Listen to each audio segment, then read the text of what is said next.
안녕하십니까. 저는 미국 대두협회 한국주재사무소의 대표를 맡고 있는 이형석입니다. 미국 대두협회는 그간의 소이 오일 마스터 프로그램, 소이 푸드 마스터 프로그램을 진행해 왔었는데요. 우리 축산사료업계를 대상으로 해서 금년에 소이빈 밀 마스터 프로그램을 진행하게 됐습니다. 오늘 저는 여러분들에게 미국 대두의 지속 가능성 부분을 설명드리도록 하겠습니다. 자, 여러분들 이 사진을 혹시 보셨는지 모르겠는데요. 흙먼지가 아주 거대하게 발생을 한 그런 사진입니다. 더스트 보울이라는 표현을 쓰는데요. 1930, 40년대에 미국의 이제 그 농사 짓는 분들이 농업 생산량을 보다 확대하기 위해서 농지를 좀 무분별하게 개간하고 또 표토를 많이 훼손하는 그러한 사례가 있었습니다. 따라서 바람이라든가 물에 의해서 침식이 많이 됐고 큰 바람이 일어났을 때에는 이런 식으로 먼지가 크게 발생해서 농산물 생산을 대폭 줄이는 그러한 피해가 발생을 했었습니다. 이 지도 사진은요, 1930, 40년대에 이 더스트 스톰이 어떤 지역에 피해를 입혔는지를 보여드리는데요. 위에 북쪽에서부터 보면 몬태나, 노스다코타로부터 시작해서 저 남쪽의 텍사스 지역까지인데요. 가장 많은 피해를 본 지역은 텍사스 북쪽, 오클라호마, 뉴멕시코, 콜로라도, 캔사스, 네브라스카, 사우스다코타, 와이오밍 등이 되겠습니다. 그래서 이것이 바람을 타고 동쪽으로 가서 뉴욕 지방까지 더스트 볼이 날렸다라는 그러한 보도들이 있었습니다. 네, 농장에서 지속 가능한 농법을 보여드리는 사진들입니다. 첫 번째 사진은 콩이 심어져 있는 가운데에 전년도에 심어졌었던 작물들의 잔여물들이 남아있는 것을 보실 수 있습니다. 즉, 경운을 하지 않은 무경운 농법의 사례인데요. 표토를 보존하고자 하는 노력입니다. 두 번째 사진은 농장 가운데에 있는 시냇물이나 개울이 있을 경우에 그 주변에 초지 언덕을 조성을 해서 농사 지을 때 뿌려지는 비료나 농약이 시냇물에 유입되지 않도록 노력하고 있습니다. 세 번째 사진은 농장 내에 야생 동식물 서식지가 있을 경우에는 그 지역은 농사를 짓지 않고 초지 상태로 보존을 하게 됩니다. 이 사진들은요, 미국의 정밀 농법을 소개해드리고 있는 것인데요. 미국의 토지 면적이 상당히 넓습니다. 농지 면적이. 그래서 한 농장이 한 300만 평에서 많게는 1000만 평 이상 되는데요. 이분들이 자기들의 농장을 격자 모양으로 구분해서 토질과 생산량에 대한 데이터를 다 보관하고 관리하고 있습니다. 그래서 이것을 GPS와 이분들이 사용하시는 컴바인에 연결을 해서 비옥한 땅에는 조금 더 밀집하게 파종을 한다든가 또 반대로 파종을 해봐야 별로 생산성이 없는 곳에는 좀 적게 파종을 한다든가 또는 필요한 농약과 비료를 정확히 필요한 곳에 드론을 이용해서 살포를 한다든가 또는 수분을 공급하기 위해서 관계시설을 적용함에 있어서 토양 중에 수분을 측정을 해서 필요한 만큼 물을 공급하는 이러한 정밀 농법을 사용하고 있습니다. 자, 그러면 미국 대두 생산자들은 왜 이렇게 지속 가능성을 관심을 갖고 실천하려고 하느냐? 화면에 보시는 바와 같이 미국의 농사 짓는 분들의 95% 이상이 가족 농의 형태입니다. 무슨 말씀이냐 하면 이분들의 아버지, 할아버지, 증조 할아버지들이 다 농사를 지으신 땅에서 이분들도 짓고 그 자손들도 또 앞으로 짓게 됩니다. 그래서 통상 3세대, 많게는 6세대, 7세대까지 농사를 짓는 그런 분들이 계시는데요. 그러다 보니 내 세대에서 생산성을 극대화하기 위해 환경을 파괴하게 되면 내 자식들이 또 그 후손들이 피해를 본다라는 그러한 생각을 가지고 있습니다. 따라서 내가 농사를 짓는 시기에 이 땅들을 좀 더 비옥하고 생산성 높게 만들어서 내 자손들에게 전달을 해야겠다라는, 물려줘야겠다라는 그러한 생각들을 가지고 있습니다. 그렇기 때문에 미국에서는 지속 가능한 농사 방식이 이 가족농이라는 형태와 또 밀접한 관계가 있습니다. 네, 그러면 소비자들의 입장에서는 지속 가능성을 어떻게 보고 계신지 말씀을 드리겠습니다. 지속 가능성에 대한 관심들이 점점 늘어나고 있고, CSR이라든가 ESG 이러한 것들이 언론 등을 통해서 많이 이야기가 되고 있습니다. 또 UN에서도 17개의 지속 가능성 개발 목표를 발표를 해서 전 세계 모든 국가들이 이 노력에 참여를 하고 있습니다.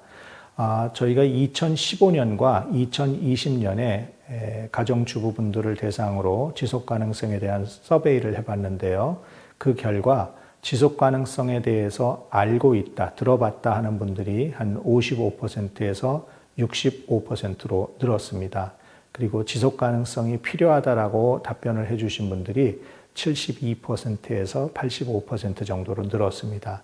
특별히 코로나 이후에는 지속 가능성, 즉 환경에 대한 관심이 더 많아졌다. 그리고 온라인으로 제품을 구매할 때 식품 라벨을 보다 정확하게 체크하는 그런 경향이 생겼다라고 말씀을 해주셨습니다. 저희가 실시했던 그 갤럽의 소비자 조사에서 이러한 질문들을 드렸습니다. 첫 번째는 제품 선택함에 있어서 지속 가능성을 고려하십니까? 라는 질문이었는데요. 아래쪽 그래프에서 보시는 바와 같이 코로나 이전에는 한 57% 정도의 답변자분들이 지속 가능성을 고려한다라고 답을 하셨는데 이 숫자가 코로나 이후에는 75%에 가깝게 증가를 하였습니다. 지속 가능성에 대한 관심이 높아졌다는 것을 확인할 수 있었고요. 두 번째로는 지속 가능하게 생산된 식품이 당신의 가족에게 중요하다고 생각을 합니까? 그랬더니 약 85% 정도의 분들이 아주 중요하다 또는 다소 중요하다라고 답을 하셨고요. 중요하지 않다라고 답을 하신 분들은 15%가 채 되지 않았습니다. 자, 다음 질문인데요. 지속 가능하게 생산된 농산물이나 식품에 대해서 추가의 비용을 지불할 의사가 있으십니까? 라고 질문을 드려봤습니다. 약 11% 정도 되시는 분들이 추가 지불을 하시겠다라고 답을 하셨고, 또 추가로 62% 정도에 해당하시는 분들이 지불을 할 수도 있을 것 같다라는 답을 주셨고요. 더 지불하지 않겠다고 하는 분들은 한 28% 정도 그렇게 됐었습니다.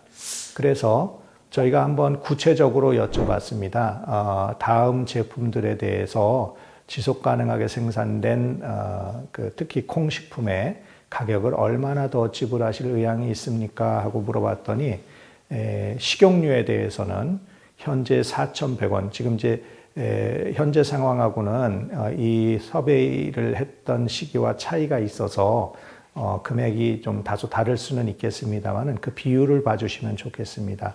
4,100원 하던 것을 나는 5,000원 정도까지는 낼 의향이 있다. 두부의 경우 300g짜리 현재 1,000원에 파는데 이거 한 2,000원까지는 지불할 의향이 있다. 된장 종류는 한 6,700원 하는 것을 한 7,650원 정도는 지불하겠다. 마지막으로 두유 제품에 대해서는 현재 한 12,800원짜리 포장을 나는 한 14,000원까지는 지불할 의사가 있다. 이러한 답들을 주셨습니다. 그래서 이러한 서베이 결과를 봤을 때 지속 가능성에 대한 관심이 늘어나고 그것에 대해서 더 적극적으로 선택하고 필요한 추가 비용을 일정 부분 부담하겠다라는 의지를 확인할 수가 있었습니다. 자, 그러면 미국 대두의 이런 지속 가능한 생산 방식, 그걸 좀 알아보겠는데요. 여기 화면에 보시는 것처럼 US SOE Sustainability Assurance Protocol이라는 표현을 씁니다. 미국 대두 지속 가능성 인증 규범 이런 정도로 해석이 되겠습니다. 저희는 약자로 SSAP라는 용어를 쓰고 있습니다. 여기 보시면 미국 대두의 그 SSAP에 대해 설명인데요. 전 세계의 시장, 글로벌 시장의 그 구매 가이드라인을 충족하기 위해서 만들어진 그러한 체제입니다.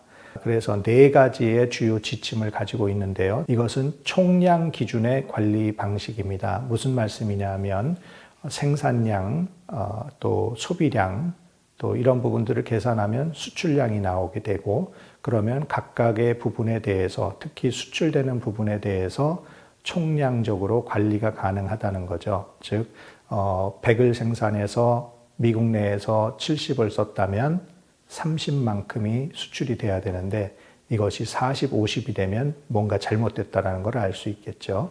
그 다음에 제3자 감사를 받게 되어 있습니다. 그래서 미국 농무부 산하의 기관을 통해서 제3자 감사를 받습니다. 과연 이 지침에 따라서 정확하게 지속 가능한 방식으로 콩을 생산했는지 그러한 감사를 받는 것입니다. 그래서 이러한 모든 것들을 통과하면 인증서를 발급합니다. 즉 수출되는 대두에 대해서 물량적으로도 맞고 제3자 감사에서도 다 확인이 되었다면 이 수출되는 콩이 지속 가능하게 생산됐다라는 그러한 인증서를 발급을 해드립니다. 그리고 끝에 보시면 지속적인 개발을 목표로 한다라고 되어 있는데요. 이 인증 규범은 현재의 상태에서 끝나는 것이 아니라 상황이 바뀌고 시간이 감에 따라서 보다 더 나은 관리 방식을 확보하기 위해서, 적용하기 위해서 지속적인 그러한 발전을 목표로 하고 있습니다. 미국 대두 지속가능성 인증 규범 SSAP에 4가지 지침이 있다고 말씀드렸는데요. 그 4가지 지침을 살펴보겠습니다. 첫 번째는 생물학적 다양성과 고탄소 배출을 줄이고자 하는 노력입니다. 그래서 기존 환경에 있었던 습지, 초지, 산림을 보존해서 생물학적 다양성을 보존하겠다라는 노력이고요. 두 번째는 생산 관행에서 지속 가능성을 적용하겠다라는 건데요. 보존 경운, 즉 토지 경운을 최소한으로 하겠다라는 것입니다. 그래서 표토를 보존하겠다라는 그런 노력이고요. 윤작을 통해서 생산성을 유지 확대하겠다라는 노력입니다. 즉 옥수수, 콩, 밀을 매년 교대로 심겠다라는 것이고요. 그 다음에 정밀 농법, 아까 드론이라든가 인공위성 이런 걸 말씀드렸죠. 그래서 정확한 투입을 정확한 장소에 하겠다라는 노력이고요. 세 번째로는 공공과 노동자의 건강과 복지를 추구하겠다라는 노력입니다. 그래서 미국 환경청이라든가 고용평등이라든가 산업안전보건에 대한 법률이라든가 이러한 것들을 준수하고 있습니다. 지속적인 개발 노력입니다. 그래서 미국의 보존 관련 법들, 그리고 보존 프로그램, 그 다음에 교육을 통해서 이러한 정보를 공유하려는 그런 노력들을 하고 있습니다. 자, 그러면 이러한 SSAP는 전 세계 시장에서, 전 세계 기관에서 어떠한 인정을 받고 있는지, 그래서 이 SSAP가 인정되는 그러한 관련 기관들을 소개를 하면, 첫 번째는 유럽 사료 생산자 연합입니다. 유럽의 사료 생산자들은 이 SSAP를 통한 지속 가능성 인증을 받아들이고 있습니다. 두 번째는 Sustainable Agriculture Initiative라고 SAI라는 그러한 단체에서 농장의 지속 가능성 평가 기준으로서 또 이 SSAP를 받아들였고요. 세 번째 QS는 독일의 식품 안전 및 지속 가능성 기준으로 알고 있습니다. 여기서도 SSAP를 받아들였고, 그 외에 글로벌 GAP라든가 또 사료 생산의 안전에 대해서 GMP 플러스의 인증도 받았고, 양호를 위해서 양호 산업에서 베스트 아쿠아컬처 프랙티스라는 단체에서 또 SSAP를 인정을 했습니다. 가운데 보시면 도쿄올림픽이 있죠. 도쿄올림픽이 지속 가능성을 모토로 했었습니다. 그래서 도쿄올림픽에 이 SSAP가 지속 가능성 인증 규범으로서 또 인정이 됐었습니다. 자, 그러면 이러한 지속 가능성 인증서를 받은 미국 대두 수출량의 증가 상황을 한번 보시겠습니다. 2014년에 이제 인증서 발급이 시작돼서 첫 수출이 됐었는데요. 6,800톤에 불과했었습니다. 이것이 매년 증가해서 2023년에 4,450만 톤에 달하게 됐고요. 금년에는 저게 이제 9월 달까지 데이터이기 때문에 4천만 톤 정도로 나와 있는데 전년도보다 증가할 것으로 이렇게 생각을 하고 있습니다. 자, 그러면 수출 대상지별로 이 지속가능 인증서가 얼마나 발행됐는지를 보여드리면 유럽 지역으로 수출되는 미국 콩은 거의 99%, 거의 모든 콩이 지속가능성 인증서를 받았다는 것이고요. 두 번째로 많은 곳이 한국과 일본을 포함하는 동북아시아 지역입니다. 93%입니다.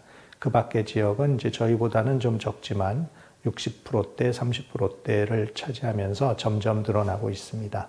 그래서 이 지속 가능성은 그 전 세계적인 추세이고 이제는 선택이 아니라 필수라는 것을 느낄 수가 있게 되겠습니다. 이 화살표들은 미국의 대두 생산자분들이 2000년 대비해서 2025년까지 어떠한 지속 가능성 목표를 가지고 있는지를 보여드리는데요.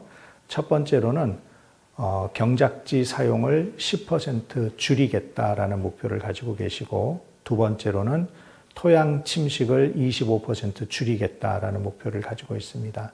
세 번째로 에너지 사용 효율을 10% 증가하겠다라는 목표를 가지고 계시고, 마지막으로 총 온실가스 배출을 10% 줄이겠다라는 목표를 가지고 계십니다. 1980년부터 2020년까지 또 얻은 성과를 보여드리는데요. 단위 면적당 생산량이, 콩의 생산량이 130%가 늘었습니다.